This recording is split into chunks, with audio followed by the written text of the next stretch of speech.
أعوذ بالله من الشيطان الرجيم. قل هذه سبيلي أدعو إلى الله على بصيرة أنا ومن اتبعني وسبحان الله وما أنا من المشركين.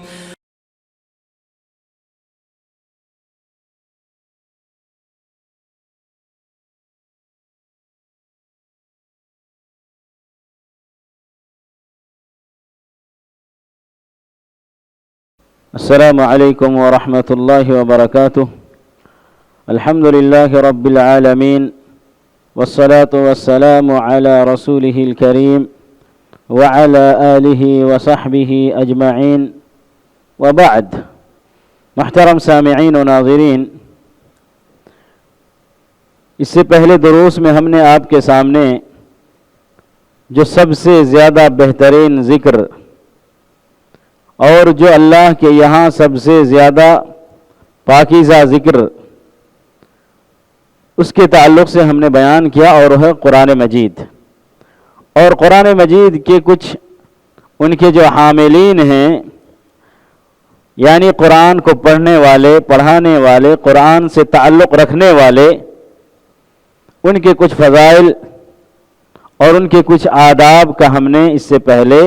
ذکر کیا ہے. اور اب آئیے ہم آپ کے سامنے قرآن کریم کے حاملین کے، یعنی حاملین قرآن، جو قرآن کو پڑھنے والے ہیں، پڑھانے والے ہیں، سیکھنے والے ہیں، سکھانے والے ہیں، قرآن پر عمل کرنے والے ہیں، ان کے کچھ اوصاف ہیں، ان کے کچھ بہت عمدہ صفات ہیں، اور بہت ساری صفات ہیں. لیکن جو سب سے زیادہ نمایاں اور سب سے زیادہ ظاہر اور سب سے زیادہ اہمیت والی صفت ہے، وہ ہے وسطیت اور اعتدال. یعنی جو قرآن پر، جو سنت پر عمل کرنے والا ہے، جو قرآن اور حدیث کو ماننے والا ہے، اس کا منہج کیا ہونا چاہیے، اس کا طور طریقہ کیا ہونا چاہیے، وہ وسطیت اور اعتدال ہونا چاہیے. نہ غلو ہے اور نہ تفرید، نہ افراط ہے نہ تفرید، نہ غلو ہے اور نہ تقصیر. جیسا کہ اللہ تبارک و تعالی نے قرآن مجید کے اندر سورہ بقرہ کے اندر فرمایا، وَكَذَلِكَ جَعَلْنَاكُمْ أُمَّةً وَسَطًا لِتَكُونُوا شُهَدَاءَ عَلَى النَّاسِ وَيَكُونَ الرَّسُولُ عَلَيْكُمْ شَهِيدًا. اور اسی طرح ہم نے آپ کو، تم لوگوں کو، یعنی امت محمدیہ کو ایک معتدل امت بنایا ہے، متوسط درجے کی امت بنایا ہے، تاکہ تم دوسری لوگوں پر گواہ بنو اور نبی محمد صلی اللہ علیہ وسلم تم پر گواہ بنے. اللہ اکبر. تو یہ امت محمدیہ جو ہماری محمد صلی اللہ علیہ وسلم کے امتی ہیں، یہ معتدل امت ہے، عادل ہیں، عدول ہیں، اور خیار یعنی سب سے بہترین امت ہے. کنتم خیر امت اخرجت للناس تأمرون بالمعروف وتنہون عن المنکر. تم تو بہترین امت ہو جو لوگوں کے لیے نکالے گئے ہو، چنے گئے ہو اللہ کی طرف سے. تم لوگوں کو امر بالمعروف یعنی اچھے کام کا حکم کرتے ہو اور لوگوں کو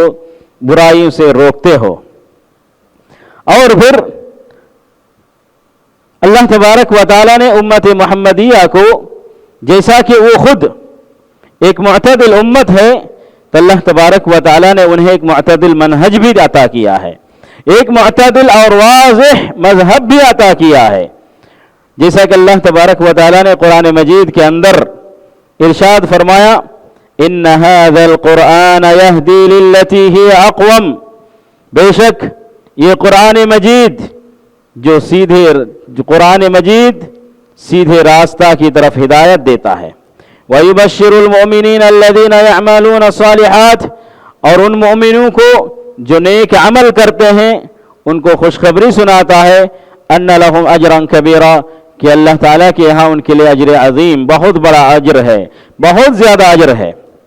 اور اللہ تبارک و تعالیٰ نے اس قرآن مجید کو ہمارے لیے، لوگوں کے لیے بدبختی کے لیے، لوگوں کو مشقت میں ڈالنے کے لیے نہیں نازل کیا ہے، بلکہ اس لیے نازل کیا ہے تاکہ پوری انسانیت، دنیا والے، دنیا کو آباد کرنے والے، اولاد آدم دنیا میں سعادت مندی کے ساتھ اپنی زندگی گزار سکے، نہ کہ شقاوت کے ساتھ۔ اور پھر اللہ تبارک و تعالی نے ہدایت کے لیے اس قرآن مجید کو نازل کیا ہے، نہ کہ گمراہ کرنے کے لیے، جیسا کہ اللہ تبارک و تعالی کا سورہ طٰہٰ کے اندر ارشاد ہے، فرماتے ہیں طٰہٰ ما انزلنا علیک القرآن لتشقی، کہ ہم نے اس قرآن مجید کو آپ کو مشقت میں ڈالنے کے لیے، آپ کو بدبختی میں مبتلا کرنے کے لیے نازل نہیں کیا، الا تذکرۃ لمن یخشی، مگر ہم نے اس قرآن مجید کو تذکرہ کے طور پر، نصیحت کے طور پر ان لوگوں کے لیے نازل کیا جو اللہ تبارک و تعالی سے ڈرنے والے ہیں۔ تنزیلا ممن خلق الارض والسماوات العلی، یہ اللہ تبارک و تعالی کی طرف سے نازل کردہ ہے جس نے آسمان، جس نے زمین اور جس نے بلند آسمان کو پیدا کیا، اور وہ اللہ الرحمن علی العرش استوى، اپنے عرش پر مستوی ہے۔ ان آیات کے سلسلے میں مفسرین کرام کچھ سبب نزول بتاتے ہیں، اس آیت کے نزول کا مقصد کیا، اس آیت کے نزول کی وجہ کیا، اس آیت کا نزول کیوں ہوا، کس بنیاد پر ہوا۔ جب قرآن مجید کو اللہ تبارک و تعالی نے اپنے حبیب پیارے رسول محمد صلی اللہ علیہ وسلم پر نازل کیا تو نبی کریم صلی اللہ علیہ وسلم نے خود اور ان کے صحابہ کرام نے بہت بہترین طریقے سے ان پر عمل کرنے لگے، بہت بہترین انجام دینے لگے، عمل کرنے لگے، قرآن کی تلاوت میں مشغول ہو گئے، قرآن میں جو حکم ہے اس پر عمل کرنے لگے، قرآن کے جو منہیات ہیں ان سے رکنے لگے۔ تو مشرکین نے کہا ما انزل هذا القرآن على محمد الا ليشقى، یہ محمد صلی اللہ علیہ وسلم پر جو قرآن مجید اتارا جاتا ہے، نازل کیا جاتا ہے، یہ تو اس لیے نازل کیا گیا تاکہ وہ بدبخت بنے، تاکہ ان کو مشقت اور پریشانیاں لاحق ہو۔ تو اللہ تبارک و تعالیٰ نے یہ آیات نازل کر کے فرمایا ما انزلنا علیک القرآن لتشقى طٰہٰ، ما انزل، یہ حروف مقطعات میں سے ہے، اس کا معنی اللہ ہی بہتر جانتا، راجح قول کے مطابق ما انزلنا علیک القرآن لتشقى، ہم نے قرآن مجید کو آپ کی بدبختی کے لیے، آپ کو پریشانی اور مشقت میں ڈالنے کے لیے نازل نہیں کیا، مگر ان کے لیے نصیحت بنا کر نازل کیا جو اللہ تعالیٰ سے ڈرنے والے ہیں، جو اللہ کی ذات سے خوف کھانے والے ہیں۔ تو اس آیت سے یہ واضح ہو گیا کہ جو باطلین، جو مبتلین، جو باطل پرور، جو باطل کو ماننے والے، جو شیطان کی پرستش کرنے والے، ان کے گمان میں جو تھا اس کے خلاف اللہ تبارک و تعالی نے بیان کیا، اور یہ تو اللہ تعالیٰ نے اپنی وحی کے ذریعے علم نبی پاک صلی اللہ علیہ وسلم کو دیا، اور اس کی جو فہم اور اس کی جو فقاہت، اس فقہ یہ اللہ تبارک و تعالی نے قرآن مجید کے نازل کے ذریعے نازل کر کے نبی پاک صلی اللہ علیہ وسلم کو دیا۔ امام قتادہ رحمہ اللہ اس آیت کی تفسیر میں بتاتے ہیں ما انزلنا علیک القرآن لتشقى کے مفہوم میں بتاتے ہیں لا واللہ ما جعلہ شقا، اللہ ہرگز نہیں، اللہ کی قسم، اللہ تعالیٰ نے اس کو بدبختی کا ذریعہ نہیں بنایا، ولیکن جعلہ رحمتا ونورا ودلیلا الی الجنہ، لیکن اللہ تبارک و تعالیٰ نے قرآن مجید کو نازل کر کے یہ لوگوں پر رحمت کا ذریعہ بنایا، نور اور روشنی بنایا، اور جنت میں لے جانے والا ایک دلیل، بہترین واضح حجت اور دلیل بنائیں۔ اللہ اکبر۔ تو ہر قرآن مجید کو پڑھنے والے، بلکہ بالخصوص ہر مسلمان کو یہ چاہیے کہ جو قرآن مجید کے اندر جو حلال ہیں، جو قرآن مجید کے اندر حرام چیزیں ہیں ان کو حرام سمجھے، حلال کو حلال سمجھے، حرام کو حرام سمجھے، اور جو اخبار وغیرہ اللہ تبارک و تعالیٰ نے قرآن مجید میں بیان کیے ان اخبار کی تصدیق کرے کہ اللہ تبارک و تعالیٰ کی طرف سے ہے، نہ ان کے اندر کوئی غلو ہے اور نہ کوئی ان کے اندر